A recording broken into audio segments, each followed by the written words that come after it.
Welcome to Format Sony Multicam, part of the Theia3D tutorial series.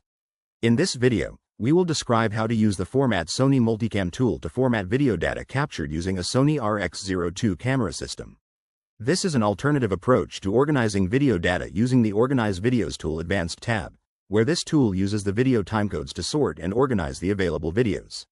In order to use this tool, the video data must have been recorded using the Sony RX0 II camera system and should be downloaded from the Sony browser interface using the Add Camera label, prefix, and the Do Not Add the Shooting Date, time options. The raw videos must be accompanied by a CSV file in the same folder, which has specific requirements on its formatting and contents. The CSV file can have any file name, but it must have a header row of trial, subject ID, type, action, and calibration ID. Each subsequent row should contain the relevant information under each header column that corresponds to the trial. The trial value should start at 1 and iterate by 1 for each subsequent recording. For calibration trials, the subject ID, action, and calibration ID entries should be set to N, A, while the type entry should be set to calibration. For motion trials, the subject ID should be a specific subject code to identify the individual, the type entry should be set to motion, the action entry should be the action name, and the calibration ID entry should be the number of the calibration trial among all calibration trials. For an example of the contents of one of these CSV files, review the Format Sony Multicam section of our online documentation.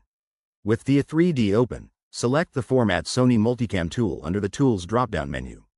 A dialog will appear warning of the specific requirements for this tool, which can be acknowledged and will be followed by a window allowing you to select the folder containing your raw data and CSV file.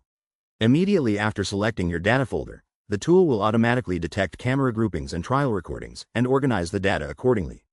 The status text in the bottom left corner of Theia3D will indicate a successful execution or that no data were formatted if the tool requirements were not met. The organized data meets the requirements for Theia3D to load and process videos data. The structure will include a chessboard folder containing all of the calibration trials, and individual subject folders containing each of the actions and trials performed by those individuals. There will also be a new change log CSV file which documents the mapping of the raw videos to the organized video structure. Thank you for watching this Theia3D tutorial on the Format Sony Multicam tool. If you have any questions that have not been answered, please feel free to reach out to support@theamarkerless.com.